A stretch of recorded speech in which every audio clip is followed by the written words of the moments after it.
अस्सलातु वस्सलामु अलैका या रसूल अल्लाह, अस्सलातु वस्सलामु अलैका या नबी अल्लाह, अस्सलातु वस्सलामु अलैका या हबीब अल्लाह व अला आलिका व अस्हाबिका या नूर अल्लाह सल्लल्लाहु ताला अलैहि वसल्लम। उन्हें जाना उन्हें माना न रखा गैर से काम, लिल्लाहिल हम्द मैं दुनिया से मुसलमान गया। आज की ये महफिल इस वक्त ख़ास तौर पर ख़वातीन इस्लाम के लिए इनेकाद पजीर है। हमारे बिरादर मुकर्रम जनाब सूफ़ी असलम साहब ने मुझे जो उन्वान दिया है उसकी मुनासिबत से आया करीमा पढ़ी गई। अल्लाह तबारक व तआला मुझे उसके मुतालिक हक़ कहने और आप सबको हक़ सुनकर उस पर अमल करने और उसे आम करने की तौफीक अता फरमाए। आज का उन्वान है सीरत सैयदा फ़ातिमतुज़ ज़हरा और ख़वातीन इस्लाम का किरदार। जाहिर सी बात है, जब भी कोई इमारत बनाई जाती है तो इमारत बनाने से पहले उसका कोई ना कोई उसकी मिसाल, उसका मॉडल और उसका कोई ना कोई नक्शा मौजूद होता है, तब कोई इमारत वजूद में आती है। अच्छी इमारत अंदाजे से जहाँ तक मेरी मालूमात है कि कोई अच्छी इमारत अब तक अंदाजे से कभी बनाई नहीं गई। जब भी कोई अच्छी इमारत बनाई गई तो उससे पहले एक नक्शा बनाया गया, एक मिसाल बनाई गई और उस नक्शे को सामने रखकर फिर इमारत बनाई गई। ताजमहल से लेकर लाल किले तक, लाल किले से लेकर दिल्ली की जामा मस्जिद तक, जामा मस्जिद से लेकर और भी दुनिया में जितनी खूबसूरत इमारतें मौजूद हैं, पहले उसकी मिसाल बनाई गई, उसका नक्शा बनाया गया, उसके बाद फिर उसको फॉलो करते हुए वो इमारत तरतीब दी गई। जिस तरीके से अच्छी इमारत के लिए पहले से कोई उसकी मिसाल मौजूद होती है, उसका नक्शा मौजूद होता है, ऐसे ही हर फील्ड में अगर किसी को अच्छा मुकर्रिर बनना है तो वो किसी अच्छे मुकर्रिर को फॉलो करता है। अगर किसी को अच्छा मुदर्रिस बनना है तो वो किसी अच्छे मुदर्रिस को फॉलो करता है। जायज़ और नाजायज़ की बहस की बात नहीं। अगर किसी को अच्छा मौसीकी कार बनना होता है, मौसीकी कार अगर वो बनना चाहता है तो वो किसी अच्छे मौसीकी कार को अपना आइडियल बनाता है। अच्छा गायकार बनना चाहता है तो वो किसी खूबसूरत आवाज़ वाले को, किसी अच्छे अंदाज वाले को अपना आइडियल, यानी अच्छी फील्ड हो या बुरी फील्ड हो, जायज़ हो या नाजायज़ हो, हर फील्ड का आदमी किसी न किसी को अपने लिए आइडियल बनाता है, तब वो जाकर उसमें तरक्की करता है। अच्छे टीचर को फॉलो करें तो आप अच्छे टीचर बनेंगे, अच्छे डॉक्टर को फॉलो करें तो आप अच्छे डॉक्टर बनेंगे, अच्छे इंजीनियर को आप आइडियल बनाए तो आप अच्छे इंजीनियर बनेंगे। इसी तरीके से किसी न किसी का कोई ना कोई आइडियल होता है। जिनके आइडियल अच्छे होते हैं वो अच्छे बनते हैं और जिनके आइडियल बुरे होते हैं वो बुरे बनते हैं। अल्लाह तबारक व तआला ने कायनात इंसानी में कुछ हस्तियों को, जो उसकी महबूब तरीन हस्तियां थी, उसको जमीन पे क्यों भेजा? अल्लाह तबारक व ताला उनको अपने पास रखता, इसलिए कि पास रखता तो मोहब्बतों का इजहार ज्यादा होता। लेकिन अल्लाह तबारक व ताला ने अपनी बाज़ हस्तियों को, अपने बाज़ मकबूल बंदों को, महबूब बंदों को अपनी बारगाह से ज़मीन पर भेजा, अपने कुर्ब ख़ास से ज़मीन पर भेजा। अगरचे उनकी कुर्बतों में कोई फ़र्क नहीं पड़ा, लेकिन ज़मीन पर भेजा। और उसकी कई हिकमतों में एक हिकमत ये थी, अजान हो रही है, उसकी कई हिकमतों में एक हिकमत ये थी कि अल्लाह रब्बुल इज़्ज़त सिसकती हुई इंसानियत को, भटकती हुई इंसानियत को एक आइडियल अता करे, आइडियल फराहम करे कि अगर मेरा कुर्ब पाना चाहते हो तो ये मेरे मुकर्रब और ख़ास लोग हैं, इनको आइडियल बनाओ, इनको फॉलो करो। जब तुम इनको फॉलो करोगे तो तुम भी मेरे महबूब बनोगे, तुम भी मेरे मुकर्रब बनोगे। जैसे मर्दों की कायनात में अल्लाह ताला ने अपने प्यारे महबूब मुस्तफ़ा जान रहमत सल्लल्लाहु अलैहि वसल्लम को बतौर आइडियल बनाकर, नमूना बना करके भेजा और इरशाद फरमाया, लक़द कान लकुम फ़ी रसूलिल्लाहि उस्वतुन हसना, कि तुम्हारे लिए तुम्हारे नबी की जिंदगी आइडियल है, नमूना है, तुम इनको फॉलो करो। बल्कि उनसे खुद कहलवाया, फत्तबिऊनी युहब्बुकुमुल्लाह, कि तुम अल्लाह के रसूल की पैरवी करो। अगर तुम इनकी पैरवी करोगे, इनके पीछे चलोगे, तो तुम भी अल्लाह के महबूब बन जाओगे। तो जिस तरीके से मर्दों की कायनात में अल्लाह के रसूल सल्लल्लाहु अलैहि वसल्लम है, फिर रसूलुल्लाह के बाद उनके सहाबा हैं, अहले बैत हैं, हसनैन करीमैन है, ये हमारे लिए आइडियल है। फिर बाद के दौर में गौसे आजम, गरीब नवाज, ये बुजुर्गान दीन हमारे लिए आइडियल है। ऐसे ही औरतों की कायनात में आइडियल बनाकर, नमूना बनाकर रसूलुल्लाह के घर में सबसे बेहतरीन हस्ती, जिसे सैयदा कायनात, मखदूमा कायनात, सैयदा फातिमतुज़ ज़हरा कहा जाता है। हैरत होगी आपको, इतने बड़े बाप की बेटी है मगर किरदार कैसा है। औरतें अगर सैयदा की जिंदगी को आइडियल बना लें, मैं समझता हूँ घर के झगड़े खत्म हो जाएं, घर की शिकायतें खत्म हो जाएं, आपसी इख्तिलाफात खत्म हो जाए, शौहर बीवी की तू मैं खत्म हो जाए। आजकल औरतें इसलिए लड़ती हैं, जैसे कि मुस्लिम माशरे में तलाक ज्यादा हो रही है। तलाक ज्यादा होने की वजह सबसे पहले शौहर और बीवी में ताल्लुक बनता नहीं। अगर शौहर और बीवी में बनती है तो सास बहू में नहीं बनती, सास बहू में बनती है, ननन भावज में नहीं बनती, ननन भावज में बनती है, देवरानी जिठानी में नहीं बनती। यानी कहीं ना कहीं इख्तिलाफ का मामला है। और इख्तिलाफ क्यों होता है? हसद की वजह से, बुग़्ज़ की वजह से, कीने की वजह से, तकब्बुर की वजह से, घमंड की वजह से, अपने आप को बहुत कुछ समझने की वजह से। जो लोग अपने आप को कुछ भी नहीं समझते, वो कभी किसी से झगड़ते नहीं हैं, वो कभी किसी से लड़ते नहीं हैं। जो अपना वजूद मनवाना चाहते हैं, लड़ाइयाँ वो करते हैं, झगड़े वो करते हैं। जो अल्लाह की तकसीम पर राजी रहते हैं, उसके हिस्से का रिस्क उसको मिलेगा, मेरे हिस्से की रोजी मुझे मिलेगी, उसके हिस्से की इज्जत उसको मिलेगी, मेरे हिस्से की इज्जत मुझे मिलेगी। जब बंदे को ये बात पता चल जाए कि मेरे हिस्से का कोई नहीं ले जा सकता, ये ईमानी तकाजे के खिलाफ है कि मेरे हिस्से की रोजी कोई ले जाए, हो ही नहीं सकता। अल्लाह ने जो दाना अनाज का मेरे मुकद्दर में लिखा है, कोई दुनिया का तुर्रम खा मुझसे छीन नहीं सकता। अगर आज की तारीख में मुझे आपने नागपुर बुलाया है तो आप तो बहाना बने हैं। मेरे अल्लाह ने नागपुर का अनाज मेरे मुकद्दर में लिखा था, तब अल्लाह ताला ने उनको तौफीक दी जिनसे मेरी कोई रिश्तेदारी नहीं, जो मेरे मुरीद नहीं, जो मेरे शागिर्द नहीं, जिनसे मेरा कोई बज़ाहिर रिश्ता नहीं, ताल्लुक नहीं। उनके दिल में अल्लाह ने बात डाली कि उसको बुलाओ, और उसके बाद उसके घर खाने का इंतजाम करवाया जिसको मैंने कभी देखा नहीं। ये अल्लाह का कानून है, ये अल्लाह की कुदरत है। जरा देखा आपने, जिससे जान पहचान ताल्लुक कुछ नहीं, बस अल्लाह ने रोजी लिखी तो इतने सारे असबाब बनते चले गए। बाबा ताजुद्दीन के उर्स का बहाना था, तकरीर करवाना था, असल में अल्लाह का दिया हुआ रिस्क को अल्लाह ने मुझ तक पहुंचाना था, इसलिए अल्लाह ने मुझे यहाँ। तो अल्लाह का दिया हुआ रिस्क हर बंदे तक पहुंचता है और बंदे को वहां तक पहुंचाता है। अल्लाह की कायम करदा इज्जत बंदे को मिल के रहती है। फिर झगड़ा किस बात का? जब मेरे हिस्से की इज्जत कोई लेके नहीं जा रहा है, तो ये तो कुत्ते की फितरत है कि वो मेरे हिस्से की हड्डी लेके जा रहा है तो उस पर भौंकता फिरूं। अरे नादान, ये कुत्ता नहीं है, तू इंसान है, तेरा ईमान है कि मेरे हिस्से की रोजी कोई नहीं ले जाएगा। मेरा बाप भी नहीं खा सकता, मेरा बेटा भी नहीं खा सकता, मेरा दोस्त भी नहीं खा सकता, मेरा दुश्मन भी नहीं खा सकता। अल्लाह ने जिसकी रोजी जितनी लिखी, जहां लिखी, फिर झगड़ा किस बात का? तो याद रखें, ये बात ईमानियात से मुताल्लिक है।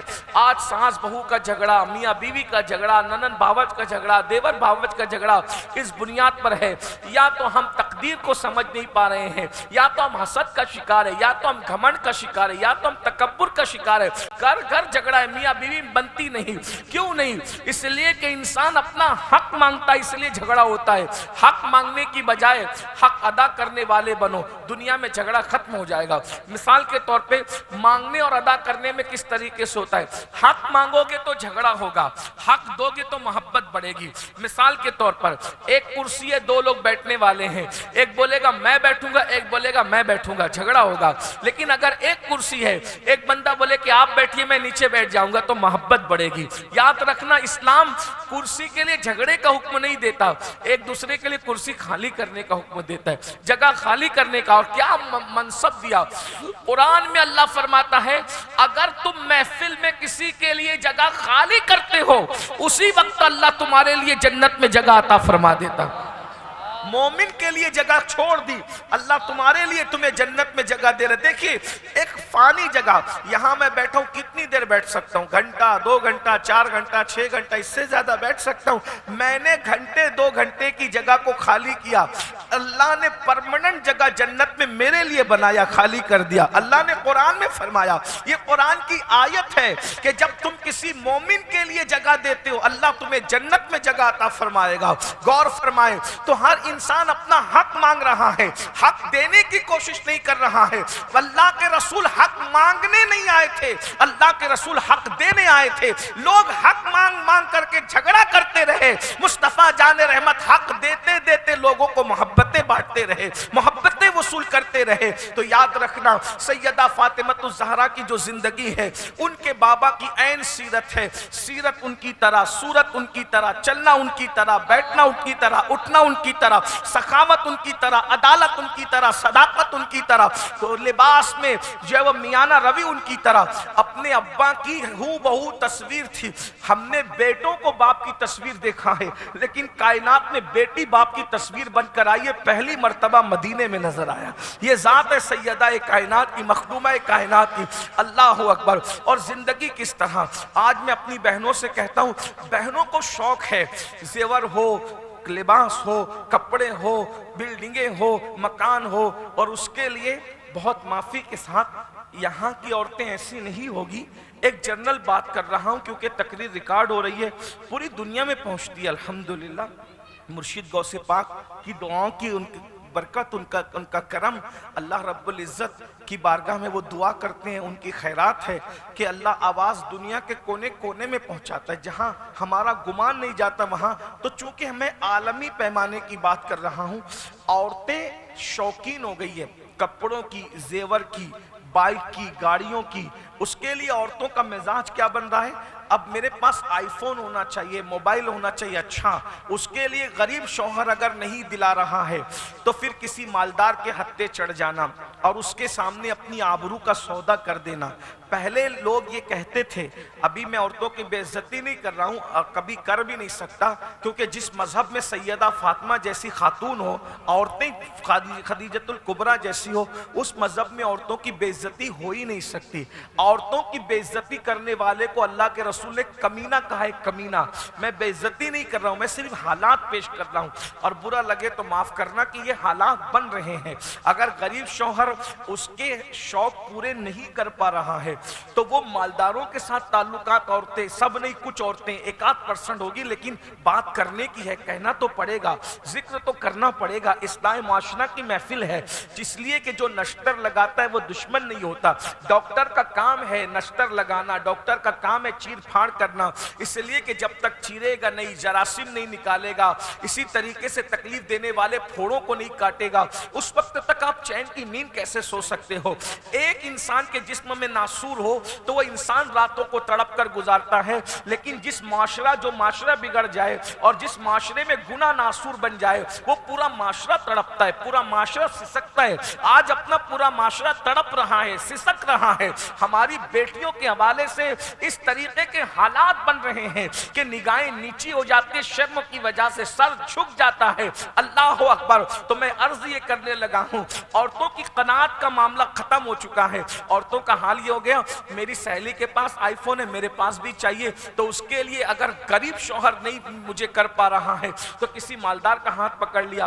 बाप गरीब है, शादी नहीं हुई, अगर बाप की तरफ से मोबाइल अच्छा नहीं मिल पा रहे, कपड़े अच्छे नहीं मिल पा रहे, जेवर नहीं मिल पा रहे, तो अब क्या करें? तो फिर माज़अल्लाह नाजायज ताल्लुकात कायम कर लिए जाते हैं जेवर की लालच में, लिबास की लालच में। और जालिम मर्द इतने खतरनाक है, कुत्तों की तरह इनकी नीयतें। बहुत सारे नफ्स परस्त मर्दों की, सबकी बात मर्दों की भी नहीं करता। देखिए तकरीर में सबको निशाना नहीं बनाया जाता, जो मुजरिम है, गुनहगार हैं, जिनकी नीयतें गंदी है, उन्हीं को। और ये जो मैं उनको कुत्ता कह रहा हूं तो मैं अपनी मर्जी से गाली के तौर पे नहीं कह रहा हूं, इसलिए कि जब इंसान अपने नफ्स का पुजारी बन जाए तो फिर कुत्ता भी उससे शर्माता है। इसलिए कि कुत्ते को ये एहसास होता है क्या खाना चाहिए, क्या नहीं खाना चाहिए, किसके दरवाजे पे बैठना चाहिए, किसके दरवाजे पे नहीं बैठना चाहिए, मुझे कहाँ जाना चाहिए, कहाँ नहीं जाना चाहिए, ये कुत्ते को एहसास होता है। जिस इंसान का ये एहसास मर जाए फिर उसको कुत्ता कहना ये कुत्ते के लिए गाली है, बल्कि वो कुत्ते से बदतर हो जाता है। आप कुत्ते को गोश्त डालिए, छिचड़ा डालिए, वो खाएगा, लेकिन कुत्ते के सामने घास रखिए, कुत्ता घास नहीं खाएगा।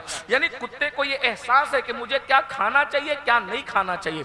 इसी तरीके से कुत्ता हमेशा मालिक के दरवाजे पे पड़ा रहेगा, किसी गैर के दरवाजे पे जाके कुत्ता कभी नहीं बैठेगा। यानी कुत्ते को ये एहसास है कि वफा किससे करना चाहिए और किससे वफा नहीं करना चाहिए। ये सारी बातें हैं, बहरहाल तफसील में जाऊंगा तो बहुत वक्त जाएगा, वक्त भी बहुत कम है। अल्लाह अकबर। तो ये बात है कि ख्वाहिशात बढ़ गई है और जेवर, कपड़े, लिबास को सब कुछ समझ लिया गया है और उसके लिए बाप से बगावत हो रही है। बाप को छोड़कर अजनबी लड़के जो लालच दे रहे हैं उनसे हाथ बढ़ाया जा रहा है, दोस्ती का अफेयर किया जा रहा है, बॉयफ्रेंड गर्लफ्रेंड का चक्कर चलाया जा रहा है, जिसके नतीजे में जालिम लड़के बाज़ाब्ता तौर पर कभी शादी की लालच देकर, कभी जेवर की लालच देकर, कभी कपड़ों की लालच देकर कौम की बेटियों के साथ जिना करते हैं, बदकारी करते हैं, कहीं का नहीं छोड़ते। जिंदगी भी तबाह हो जाती है, दुनिया भी तबाह हो जाती है, आखिरत भी तबाह हो जाती है। ये हालात बन रहे हैं। ऐसे में खवातीन को चाहिए कि वो सैयदा फातिमतुज़ ज़हरा की सीरत को पढ़ें, सैयदा फातिमा की सीरत को सुने। और ये जो पिक्चर की अदाकारा को देखकर, सीरियल की अदाकारा को देखकर नाचने वाली लड़कियां जो पर्दे पर आती है, उनको देखकर आपने जेवर को, कपड़ों को, बिल्डिंगों को, कारों को सब कुछ समझ लिया है। असल में ये कुछ भी नहीं है। याद रखना, हमारे यहाँ ईमान की अहमियत है, हमारे यहाँ आबरू की अहमियत है, हमारे यहाँ तकवे की अहमियत है, हमारे यहाँ परहेजगारी की अहमियत है। मैं औरतों से इतना कहता हूँ, इतना पूछता हूँ, सैयदा की सीरत पढ़ने से पहले से भी इतना पूछता हूँ, आप अपने घर के मर्दों से पूछें कि जो जुमा के दिन खुतबे पढ़े जाते हैं किसी भी मस्जिद के अंदर, शियों की मस्जिद हो या सुन्नियों की मस्जिद हो, जो खुतबे पढ़े जाते हैं उसमें मर्दों के नाम लिए जाते हैं। मर्दों के अलावा कौन एक ऐसी खातून है जो सिर्फ एक औरत का नाम लिया जाता? खुतबे में सिर्फ एक औरत का नाम लिया जाता है, बाकी दूसरी किसी औरत का नाम नहीं लिया जाता। खुतबे में नाम मर्दों के तो बहुत आते हैं, लेकिन औरतों के नाम खुतबे में बहुत नहीं आते। लेकिन आपको पता होना चाहिए, जिस मिंबर पर औरत चढ़ नहीं सकती, जिस मिंबर पर औरत चढ़ नहीं सकती, जिस मिंबर पर औरत खड़ी नहीं हो सकती, आखिर वो कौन सी खातून है? उस मिंबर पर उस खातून के जिक्र के बगैर खुतबा मुकम्मल नहीं होता।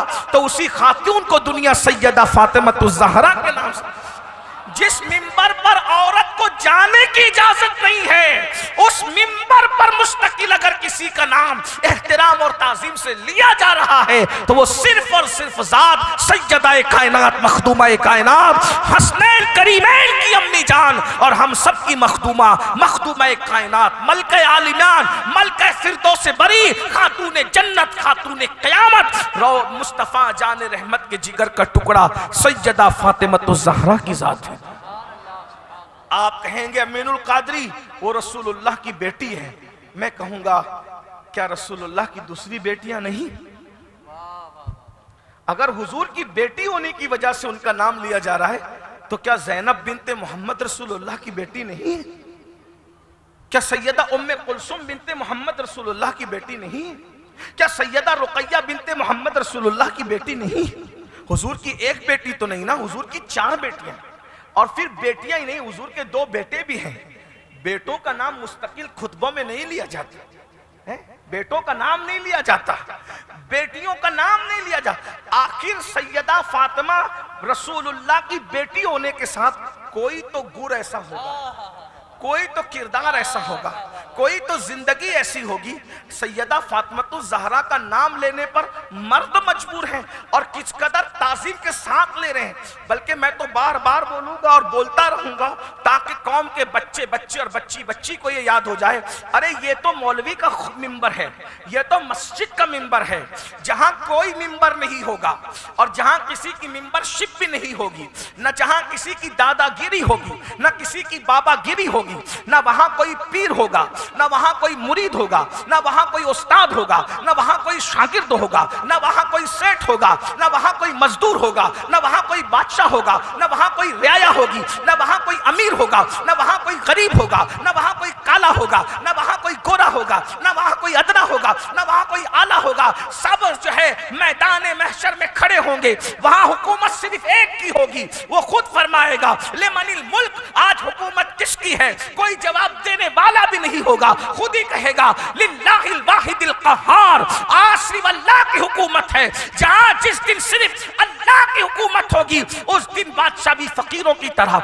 आलिम भी फकीरों की तरह, जाहिल भी फकीरों की तरह, नेक भी फकीरों की तरह, फद भी फकीरों की तरह, सब बराबर खड़े होंगे और सबकी जबानों पर नफ्सी नफ्सी होगा।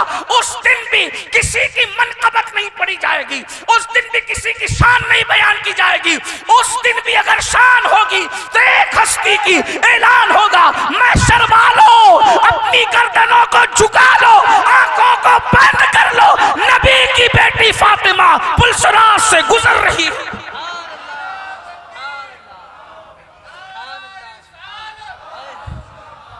उस दिन ये शान है उस जात की जिसका आंचल न देखा मोह महर ने, उस रिदाए नज़ाहत पे लाखों सलाम। सैयदा ज़ाहिरा तैयबा ताहिरा जाने अहमद की राहत पे लाखों सलाम। पारहाए सुहब गुंजहाए कुदुस अहले बैत नबुव्वत पे लाखों सलाम। मेरे भाइयों, इस शान से नबी की कोई और बेटी भी जाएगी?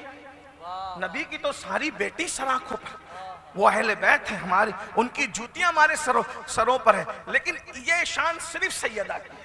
अच्छा, वो तो सब उम्र में बड़ी होकर भी उस मकाम पर न पहुंची जो उम्र में छोटी होकर ये इस मकाम पे पहुंचे हैं। वो सब शान वाली, वो सब तकवे वाली, वो सब परहेजगार वाली, लेकिन सैयदा में कोई खास चीज क्या थी भाई, जिसने बहनों से आगे कर दी? अरे जिसकी मां से उसका मर्तबा अफजल हो गया। कायनात में माँ से मर्तबे भी अफजल, माँ के कदमों में जन्नत होती है, लेकिन सैयदा उस हस्ती का नाम है जिसकी माँ से अल्लाह ने उनके मर्तबे को बढ़ाया है। गौर तो फरमाए, माँ से मर्तबे में जो आगे बढ़ जाए उसे सैयदा मखदूमा फातिमतुज़ ज़हरा कहते हैं। ये शान है भाई। आप क्या है उनका किरदार, यही बात कहना चाहता हूं, अपनी बहनों की खास तवज्जो। सैयदा का किरदार ये है कि अगर उनका नसब ना भी देखा जाए, नसब में तो वो इतनी आला है कि कोई मिसाल ही नहीं। नसब के एतबार से सैयदा की फजीलत जुज़वी ये है कि ज़मीन के ऊपर आसमान के नीचे जो नबी की हकीकी औलाद है, उनके नसब से अफजल किसी का नसब हुआ ही नहीं, क्योंकि सैयदुल अंबिया की औलाद होना ये नसब की बहुत बड़ी फजीलत। इस फजीलत में कोई उनका हमसर नहीं है। ये जुज़वी ऐसी फजीलत है जिसमें सब इनके पीछे, ठीक। मगर नसब के अलावा भी अगर सैयदा को देखो तो उनका तकवा, अगर तकवे के एतबार से देखो तो कोई औरत, कोई खातून तकवे में उनके बराबर नहीं दिखती। तकवा क्या है? तकवा देखिए, रिवायत में आया है कि एक मर्तबा अल्लाह के रसूल अलैहिस्सलाम के एक नाबीना सहाबी हजरत अब्दुल्ला इब्ने उम्मे मक्तूम रसूलुल्लाह के साथ सैयदा के घर गए। तो जब सैयदा के घर गए तो सैयदा अपने आप को पिलर के पीछे छुपा ले। एक पिलर था, खंबा जिसको कहेंगे, उसके पीछे अपने आप को छुपा लिया।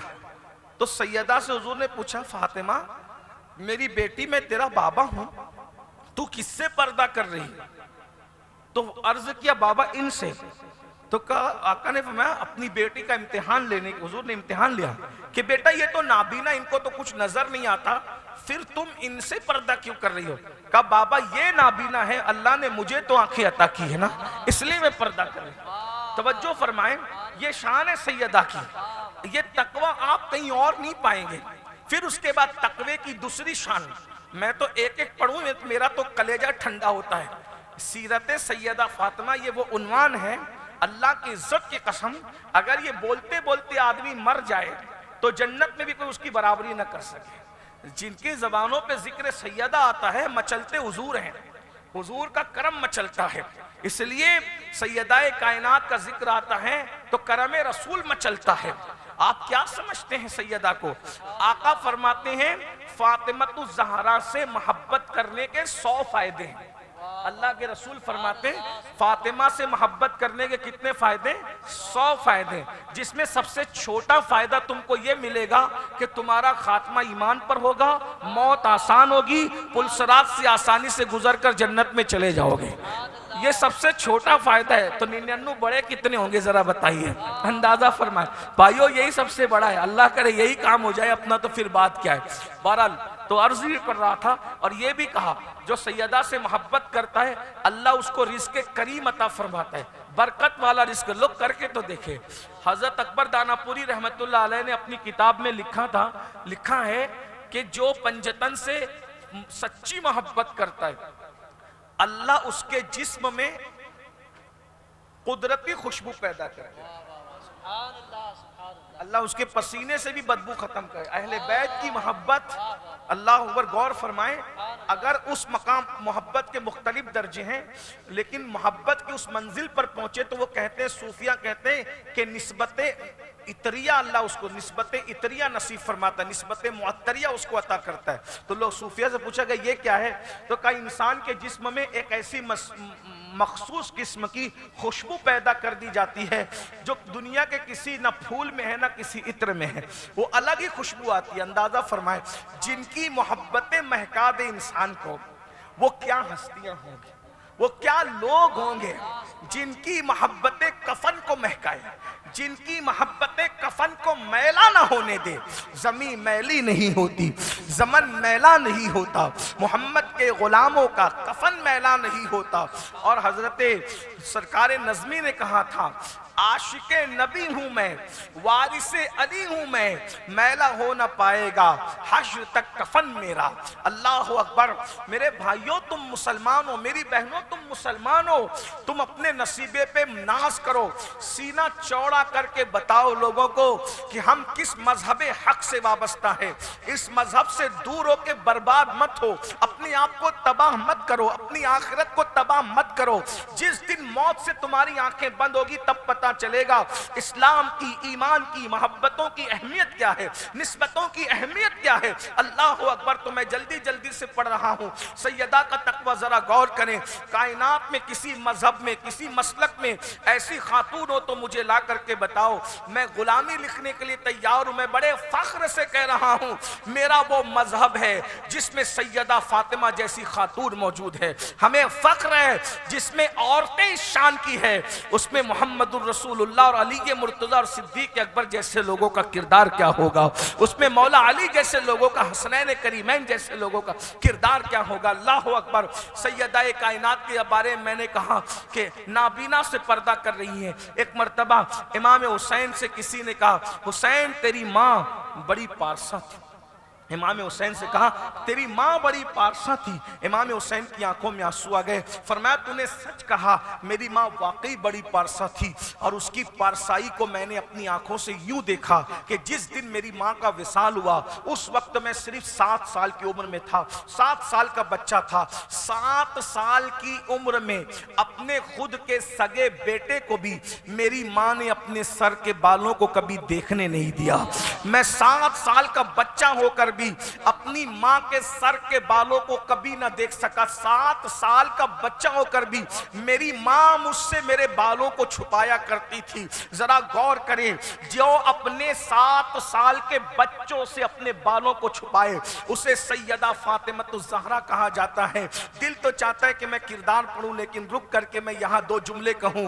कहा सैयदा फातिमा हुसैन जैसे शहजादे से, 7 साल के नन्हे बच्चे से अपने बालों की हिफाजत करे, और कहा मेरी कौम की बेटियां बालों को खोलकर वलीमे में जाए, बालों को खोलकर जो है वो पिकनिक पर जाए, बालों को खोलकर बालों की नुमाइश करे। सुन लो, गौर से सुन लो, ऐ खातूने जन्नत की कनीजों, यहां कितने भी पाप कर लो, कितनी भी मौज मस्तियां कर लो, कितना भी धींगा मस्तियां कर लो, कितना भी खुदा के गजब को चैलेंज कर लो, अल्लाह की पकड़ से कोई बाहर नहीं है।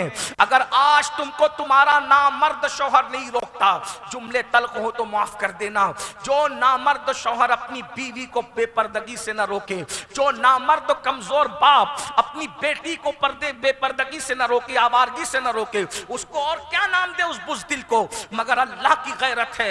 इन्ना बत्शा रब्बिका लशदीद, तेरे रब की पकड़ बड़ी सख्त है। आज तुम बालों को खोलकर बालों की नुमाइश कर रही हो, कल कब्र में जाओगी, इन्हीं बालों को जहन्नम की आग से जलाया जाएगा, इन्हीं बालों को जहन्नम की खूंटियों से बांधा जाएगा, इन्हीं बालों से तुम्हें जहन्नम के अंदर उल्टा लटकाया जाएगा। और ये बात कोई मौलवी की डराई धमकाई नहीं है, ये कोई हम तुम्हें धमकी नहीं दे रहे हैं, हदीस रसूल है। अल्लाह के रसूल सल्लल्लाहु अलैहि वसल्लम फरमाते हैं, शबे मेराज मैंने औरतों को जहन्नम में जहन्नम की खूंटियों से औंधे मुंह लटके हुए देखा। इस तरह से नीचे सर था, ऊपर पैर थे, और जहन्नम की आग से उनके सर पकाए जा रहे थे, उनकी खोपड़ियां पकाई जा रही थी। मैं ये हदीसें कई मर्तबा पढ़ चुका हूं, मैं सिर्फ औरतों को याद हो जाए कि हम कोई धमकाने के लिए बात नहीं कर रहे हैं, हम वो लोग नहीं हैं कि बाज़ो नसीहत के नाम पर रसूलुल्लाह पर झूठ बांधे, क्योंकि हमें भी अल्लाह को मुंह दिखाना है। अल्लाह के रसूल ने फरमाया, जो मेरी तरफ झूठ मंसूब करे वो अपने आप को जहन्नम में जाने के लिए तैयार कर ले। इसलिए हम आपको जहन्नम से बचाने के लिए हम क्यों अपनी आखिरत को खराब करें। इसलिए मैं आपसे कह रहा हूं मेरी बहनों, अल्लाह के सच्चे रसूल की हदीस है, सादिक और मस्दूक का फरमान है, मैंने औरतों को शबे मेराज जहन्नम के अंदर औंधे मुंह लटके हुए देखा, यानी उनके सर नीचे थे, पैर ऊपर थे, उनको औंधा लटकाया गया था, उनके सर जहन्नम की आग से पक रहे थे। इस तरीके से वह बताया जाता है जैसे चूल्हे पे हांडी रख करके पकाई जाती है, जहन्नम की आग से उनके सरों को पकाया जा रहा था। ये कौन कह रहा है? ये मौलवी नहीं, ये मुस्तफा जाने रहमत फरमा रहे हैं, ये मौलाए कुल फरमा रहे हैं, ये आलिमे माकाना वमा यकून कह रहे हैं, ये वो रसूल कह रहा है जो अपनी जबान से अपनी मर्जी से कुछ नहीं कहता। वमा यंतिकु अनिल हवा इन हुवा इल्ला वह्यु यूहा, ये रसूल वही कहते जो उन पर वही की जाती है। अल्लाह अकबर। मेरी बहनों जरा तसव्वुर तो करो, जब तुम्हें औंधा लटकाया जाएगा रसूलुल्लाह के कहने के मुताबिक, कहाँ अगर एसी कमरे में भी औंधा लटकाया जाए तो ये भी सजा कोई कम नहीं है।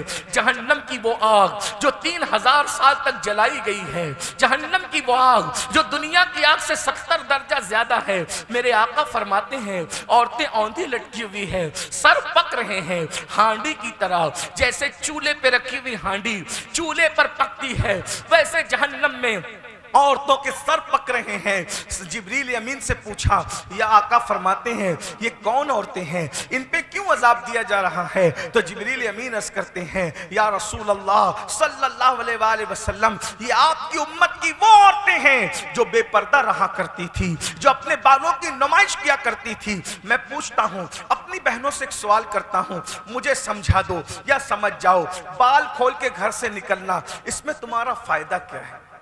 कोई मुझे समझाए क्या फायदा? कोई फायदा नहीं, नुकसान है। पहला नुकसान सबसे बड़ा, जहन्नम का अजाब, नंबर 1। नंबर 2, अगर तुम जहन्नम के अजाब से नहीं डरती तो दूसरा नुकसान, जाकर किसी से पूछो, बुरी नजर लगने का खौफ। बड़े बालों को बुरी नजर लगे, बाल झड़ने लगेंगे, छोटे हो जाएंगे। बहुत से लोग हमारे पास आते हैं, मेरी बीवी के बाल झड़े, दम कर दो, मेरी बेटी के बाल झड़ रहे, दम कर दो, बहुत कमर तक बाल थे, अब बिल्कुल छोटे छोटे हाथ भर के बाल हो गए, क्या हो गया, किसने क्या कर दिया? बाद में पता करो तो पता चलता है नजर लगी, बाल खोल के फिर रही थी, नजर लगी। और एक बात याद रखना, जादू उतनी तेजी से असर नहीं करता जितना नजर बद असर करती, इसलिए कि नेक लोग जादू नहीं करते। तवज्जो, नेक लोग जादू नहीं करते, जादू तो सारे गंदे गुनहगार लोग करते हैं, लेकिन नजर तो नेक लोगों की भी लग जाती है, नजर तो। और यहां तक रिवायतों में आया है, अल्लाह अकबर, आका अलैहिस्सलाम के फरमान का मफहूम है कि मेरी उम्मत में ज्यादातर अमवात नजर बद की वजह से, नजर लगने की। बोले ये बैठा था अभी बैठे बैठे मर गया, तो आप क्या कहते हो? अटैक आया। वो अटैक नहीं आया, उसको नजर लगी। आप क्या समझते हो? वो खाना खा रहा था, खाते खाते मर गया, तो क्या वो नजर लगी?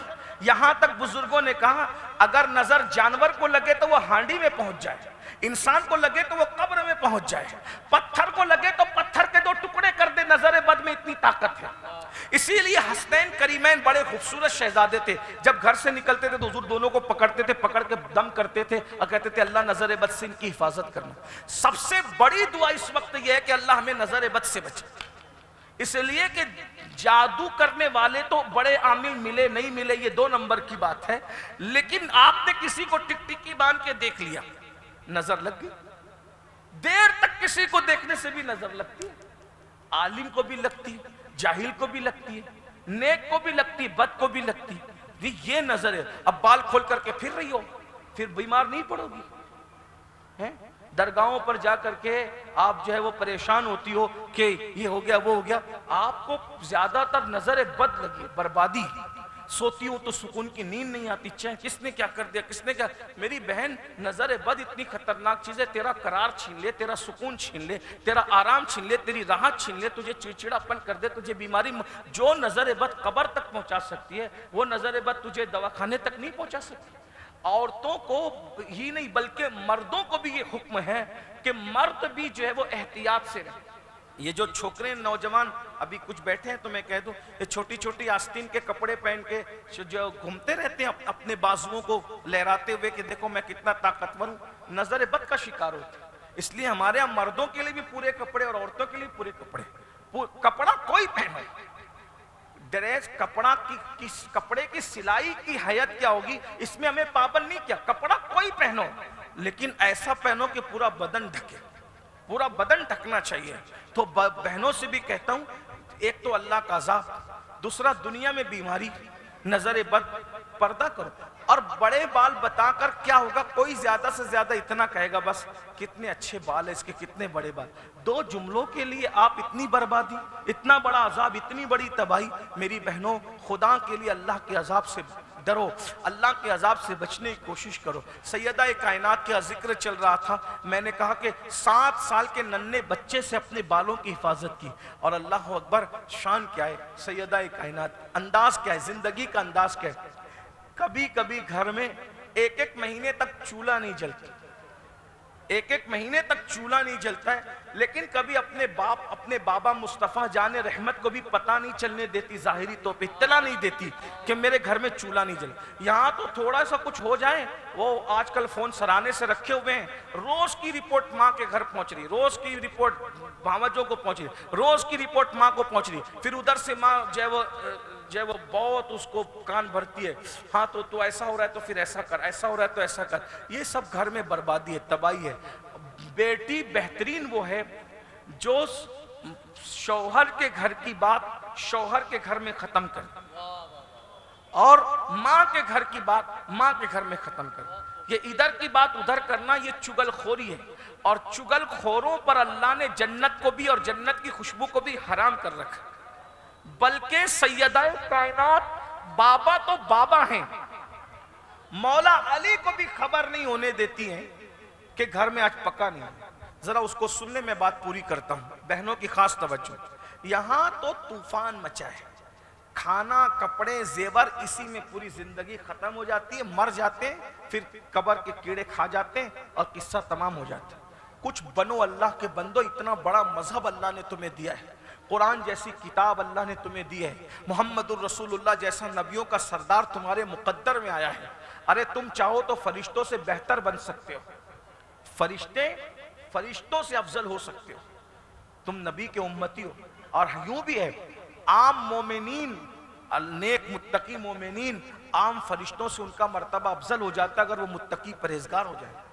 ये सिर्फ खाना सोना यही जिंदगी नहीं है, अल्लाह का जिक्र करो, नमाजें पढ़ो, इबादतें करो, गुनाहों से बचो और सोचो कि कब दुनिया में एसी मिले ना मिले, दुनिया में मैं महल बना सकूं ना बना सकूं, कब्र के अंदर ऐसा महल बनाऊं कि जब कयामत तक मुझे सोना ही है कब्र के अंदर। मेरे घर में मुझे कितने साल रहना है इसकी कोई गारंटी नहीं, लेकिन कब्र में तो मुझे कयामत तक रहना है। तो कब्र में ऐसा महल तैयार करो ना, इबादत करके, रियाजत करके, तकवा इख्तियार करके परहेजगार बनो। और बहुत मुश्किल नहीं है परहेजगार बनना, सब इंजॉय करो, खाओ पियो, खूब इंजॉय करो, अच्छे कपड़े पहनो, अल्लाह ने दिया तो। सिर्फ हराम काम मत करो, हराम छोड़ दो, हलाल करो। अल्लाह की इबादत के वक्त इबादत करो, जिक्र के वक्त जिक्र करो, अस्कार के वक्त अस्कार करो। और जिक्र भी कोई मुश्किल नहीं, सबसे आला और अफजल जिक्र, इस जिक्र से कोई जिक्र अफजल है ही नहीं। कौन सा जिक्र है?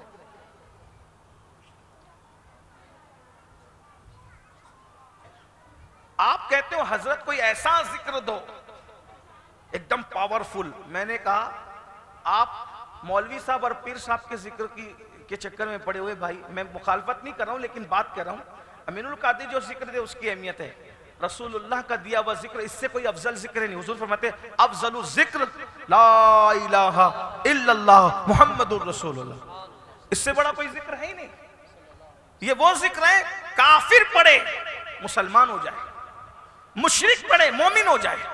अब इस जिक्र की फजीलत सुनने मैं एक बात एक मिनट से भी कम लूंगा। अगर मैं ये बताकर तुम्हें कलमे का पाबंद बना गया तो मेरा यहां आना कामयाब है। एक मुशरिक है, मुशरिक किसको कहते हैं? जो अल्लाह को छोड़कर अल्लाह के अलावा किसी की इबादत करता है उसको क्या कहते हैं? मुशरिक। अल्लाह मुशरिक से इतना नाराज है, कहता है मैं सब माफ करूंगा, ज़िना माफ करूंगा, शराब माफ करूंगा, चोरी माफ करूंगा, सब माफ करूंगा, शिर्क माफ नहीं करूंगा। अब आप सुनिए, एक मुशरिक है 80 साल का हो गया, एक मुशरिक, मेरी बात समझ आ रही? बहनों को भी समझाना चाहता हूं, वो भी तवज्जो करें। एक मुशरिक है, कितने साल का हो गया? 80 साल का। 80 साल में उसने 100 बार जिना किया। पहले तो मुशरिक है यानी करेला वो भी नींद चढ़ा। 80 साल की उम्र तक उसने 100 बार जिना किया, 500 बार चोरी की, पूरी जिंदगी हराम खाया, पूरी जिंदगी कत्ल करता रहा, ये किया वो किया वो किया, यानी सारे शैतानी काम करके वो शैतान का नाइब बन गया। एक दिन उसको किसी ने कहा यार मरना है, जरा सुधर और तौबा कर और जन्नती बन। उसने बोला क्या करना पड़ेगा?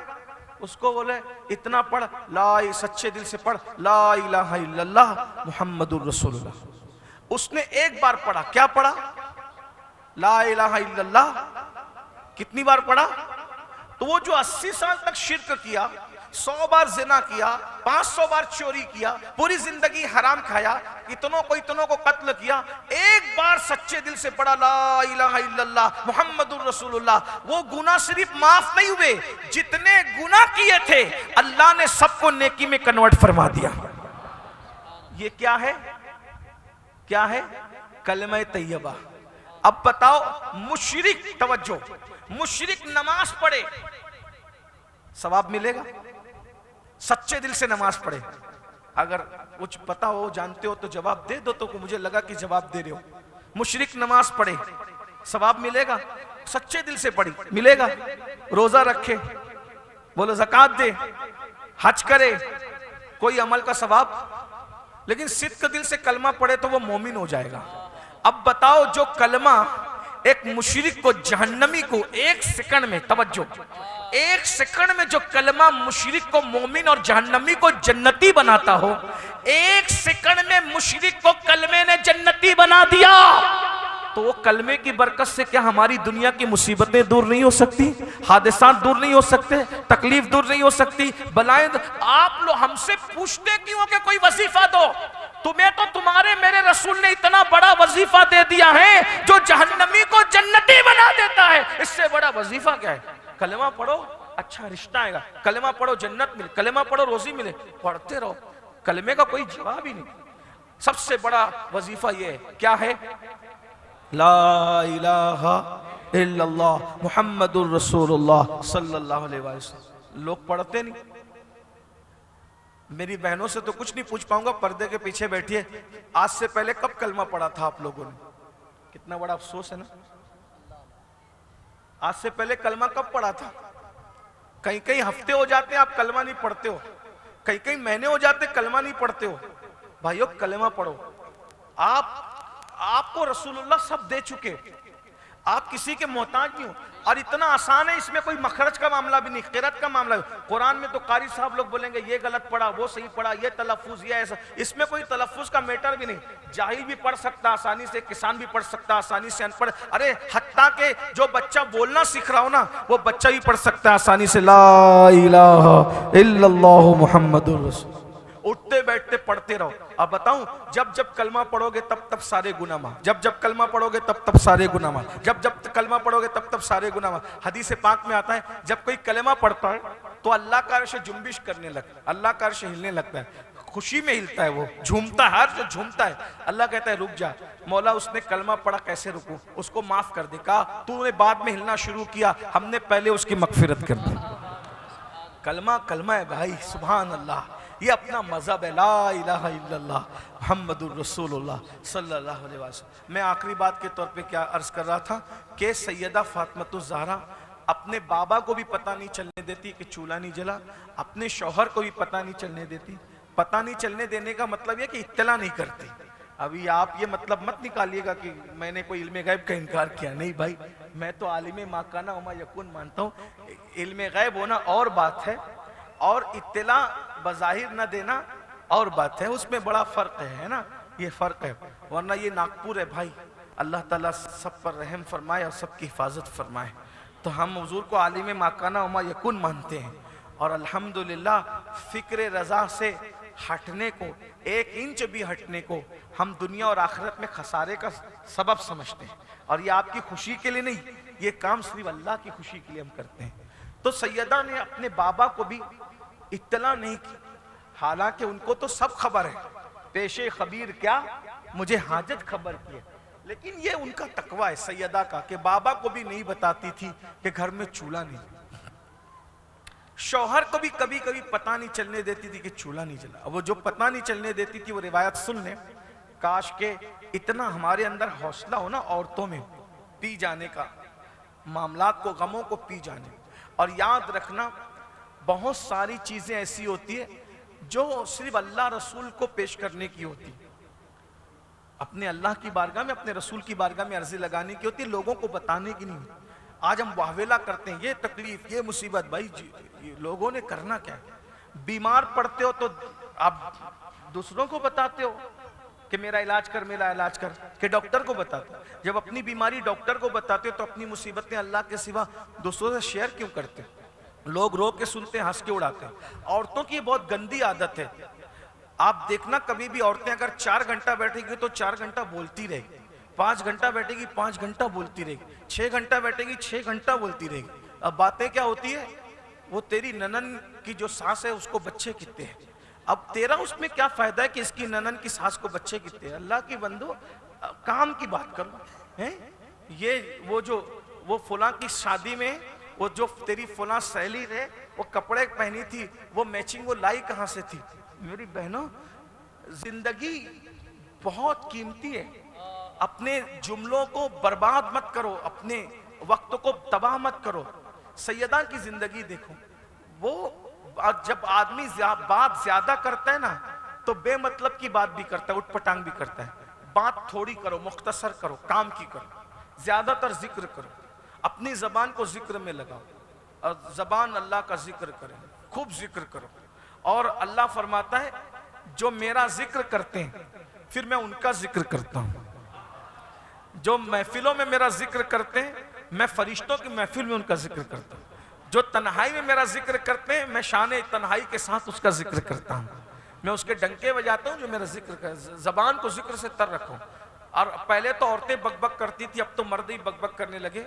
अपने हाथ में हो सके तस्बीह रखो, लोग रियाकार कहें कहने दो, लोगों के कहने से नहीं परे, तस्बीह रखो हाथ में।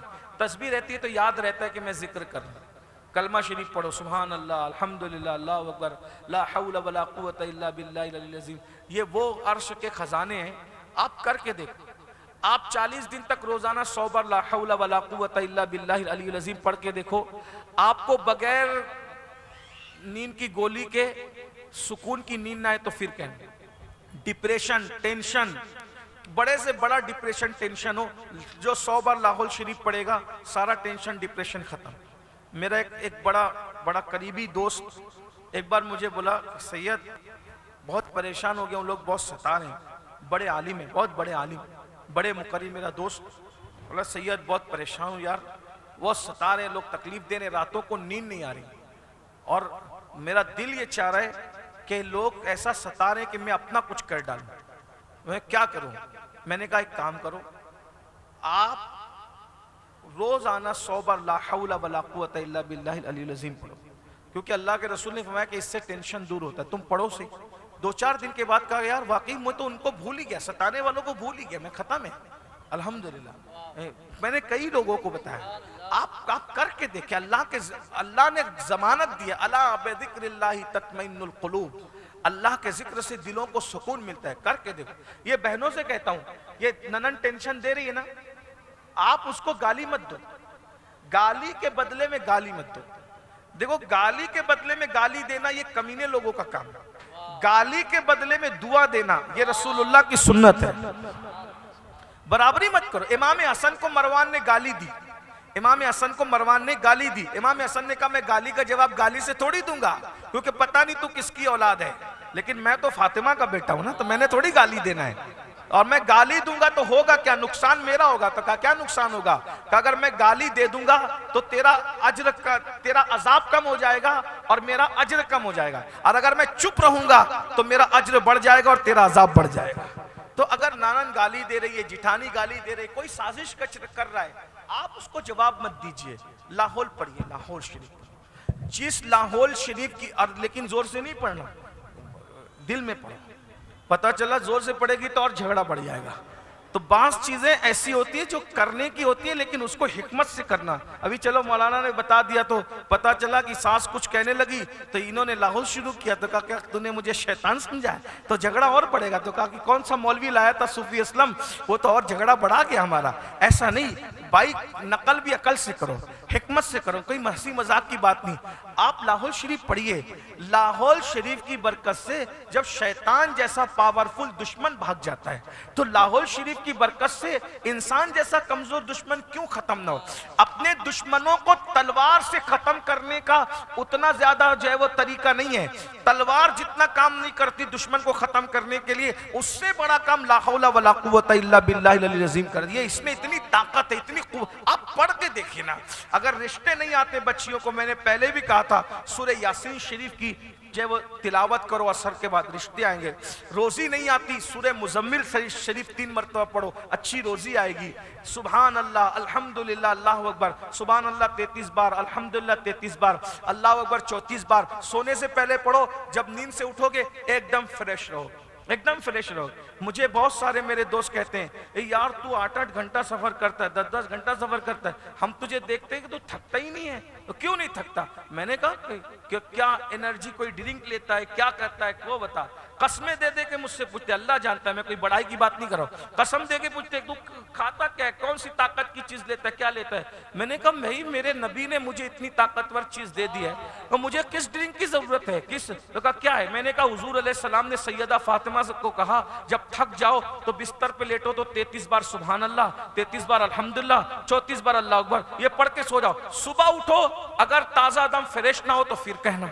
नबी ने कहा, मेरे नबी ने कहा, हर चीज का साइड इफेक्ट हो सकता है, मेरे नबी ने जो कह दिया, और कितना फायदा, इधर मीजान भर भर के नेकी मिल रही है और उधर नींद भी सुकून की आ रही है और फ्रेश होकर के उठ रहे। आप करके देखो, अगर आप ये तस्बीह पढ़ के 1 घंटा सो के उठोगे, आप अपने आप को फ्रेश ना पाए तो फिर देख। लोग कहते हैं बहुत सोते फ्रेश नहीं होते, मैंने कहा हुजूर ने सब दिया है, नबी ने कोई कमी ही नहीं की। हम नादान हैं, हमने सब पर तवज्जो की, आमिना के लाल पर तवज्जो नहीं की। उन्होंने तो नींद सुकून से आए वो नुस्खा भी दिया, जिंदगी सुकून से गुजरे वो नुस्खा भी दिया, रोजी आए वो नुस्खा भी दिया, काम बने वो नुस्खा भी दिया, जन्नत में ले जाए वो नुस्खा भी दिया, मालदार बने वो नुस्खा भी दिया, दुआएं कबूल हो वो नुस्खा भी, सब चीज तो वो दे चुके, अब इस्तेमाल करना तुम्हारा काम है।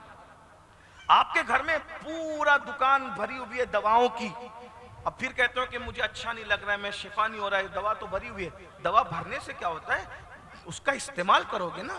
इस्तेमाल करोगे तो होगा। हुजूर ने सब दिया। सूरह मुजम्मिल 3 बार पढ़ने की आदत बनाओ, जो सोचोगे, सिर्फ सोचोगे, वो चीज आपके सामने आ जाए। मैं कोई पूरी नहीं छोड़ रहा हूं, ऐसे आप करके देखें, आप करके देखें। अगर आपको ना फायदा मिले तो कहना, लेकिन करने में आपको एक शर्त है। शर्त क्या है? जो ये अमल कर रहा हो वो अल्लाह की रजा के लिए करे, पहली चीज। अल्लाह और उसके पेट में हलाल लुक्मा हो, बस इतना करने की जिम्मेदारी आप ले लो। मैं जमानत लिख जाता हूं, मेरे नबी पे मुझे इतना यकीन है। आप करके देखिए, पेट में हलाल रख के अल्लाह की रजा के लिए आप पढ़िए, सूरह मुजम्मिल पढ़िए, 450 मरतबा हस्बुनल्लाहु व निअमल वकील पढ़िए। फरमाया जंगल में भी बैठेगा तो भी वहां रोजी चल कर आएगी। सब दिया, बिन मांगे दिया और इतना दिया।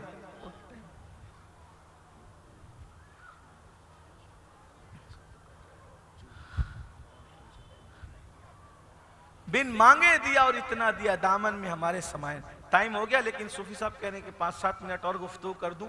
तो मैं वो बात कहने चला था कि घर में चूल्हा नहीं जलता था तो भी सैयदा फातिमा ज़हरा अपने बाबा तो बाबा, रसूलुल्लाह तो रसूलुल्लाह, अपने शौहर को भी इत्तला नहीं करती थी। एक दिन ऐसा हुआ कि जंग छिड़ गई या जंग होने वाली थी। तो जंग में बड़ी मसरूफियत होती, मसरूफियत बहुत होती है। तो मौला अली जो थे 1 महीने तक जंग की दौड़ भाग में थे, ये तैयारी वो तैयारी वो तैयारी। एक दिन क्या हुआ, आप तशरीफ लाए और सैयदा से कहा कि मुझे भूख लगी। तो सैयदा का जवाब सुनो, बहनों की तवज्जो। 1 महीने मसरूफ रहे, 1 महीने तक बैठने के बाद करने की कोई जो भी फुर्सत नहीं मिली, कुर्बानियां तो बड़ी थी।